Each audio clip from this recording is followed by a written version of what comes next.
nakita niyo po yung ano, no, kung gaano katibay yung bangkang Pinoy natin.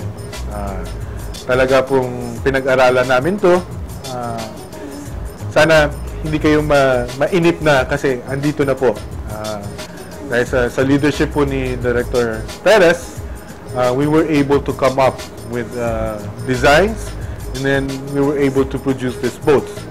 I assure you, these boats will last, no? Talagang matibay po itong mga bangka na to. And talagang it's going to be worth the wait. No? Hindi na ho kayo maglilimas, hindi na kayo mag-epoxy dyan. Yung materials natin is readily available with the support and with the help of our friends from the private sector. So, konting pasensya lang po. Medyo na-delay lang kami. Pero, sabi nga ni Director Perez, what we promised, we will deliver.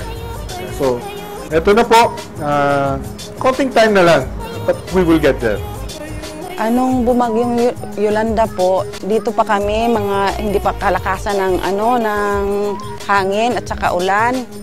Pag anong parang bandang huli ho, pumunta dito mga CBO at saka yung pansang barangay. Pinapunta na kami kung saan kami mag-evacuate. So doon kami pumunta sa pinsan ko po doon sa may kalsada.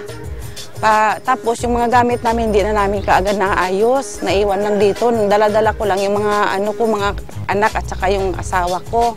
Yung mga gamit namin hindi na namin nadala doon. Pagkatapos po yung kalakasan na, iyak na lang kami doon, iyak kasi inaano namin yung bahay namin baka masira na, at saka yung namin pang sa dagat, yung mga bangka. So wala na kaming magawa. Pagka umaga, yun na lang nalaman namin yung bahay namin. Yung lug na talaga, tapos yung bangka namin wala na. So, parang isang linggo ata yun, hindi nakapangisda yung asawa ko kasi wala na kaming bangka. Tsaka yung lambat na, yung pangisda, dala rin yun, wala na kami. Yung asawa ko minsan yung nagsisisid lang dyan ng talaba, tapos yung green seal. Ngayon, parang wala namang makukuha dyan. May pumunta ditong kasamahan niya, kung pwede daw, sama muna siya doon sa pangisda doon sa laot. Yung nangmimingwit, tapos yung parang labay na pinapanghuli ng isda, doon siya sumama. Tayong 3 araw, 4, bago siya dumating. Ako naman, pag may binibinta dyan mga isda, paunti-unti nagbibinta rin ako sa doon sa palengke. Yun lang po ang hanap buhay namin. Yun, nagpapasalamat po kami kasi para kung hindi sa kanila, hindi naman kami makabangka kasi wala kaming pambili.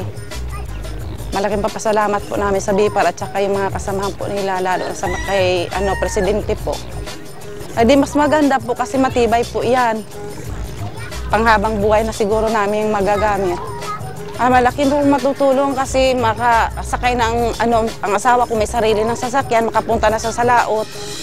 Yun, doon sa laot, doon siya siguro makakuha ng maraming isda. Pasalamat ako sa BIPAR sa yung hatag nilang pagbigay ng mga bangka kasi maraming nakatulong sa amin barangay ang bangka na mga gagamit namin sa pangisdaan.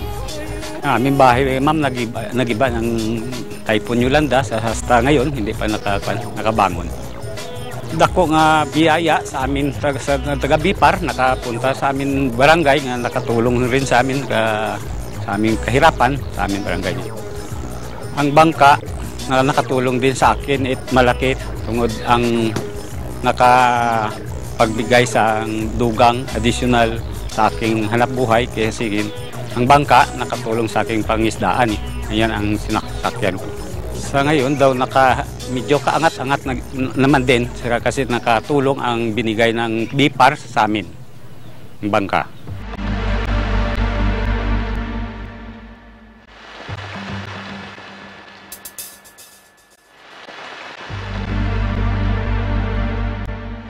Doon po sa mga kababayan natin na totally nawala po yung bangka, as we have stated before, our government will not allow anybody, hindi po tayo titigil sa ating proyektong hindi natin nabibigyan ng bangka lahat. No?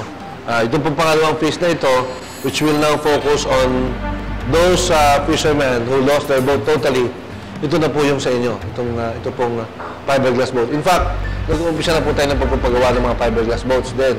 But again, if we want to hit the number of 5,000, we really have to increase the number of those people who can make fiberglass boats. Maraming salamat po masasabi ko sa ating Pangulo. Dahil sa kanya po, marami na ang makaahon ngayon sa panghabang buhay. Siguro na rin kami ng namin palaisdaan. Yung malaki na po ang tulong niyan sa amin. Papasalamat ako sa tanan sa amon dito sa Barangay Santalon nga nakatanggap sa BIPAR nga mga biyaya. Yan na ako na papasalamatan sa taga BIPAR. Ang binigay sa amin, ang biyaya ng sa taga BIPAR, ingatan para hindi masira yan ng madali. Sa programa po ng BIPAR, malaking pasasalamat po namin sa lahat po kami nagpapasalamat dahil sa pamamaraan po nila o dahil sa kanila po nagkaroon kami ng bangkang dimotor o mga sasakyang panglaot po na makapagbibigay sa amin ng hanap buhay. At siguro sa ngayon po, ang laki po ng papasalamat ko, papapaaral ko na po ang mga anak ko. Maraming salamat po sa inyo, ma'am. At sa ng mga BIPAR. Maraming salamat po.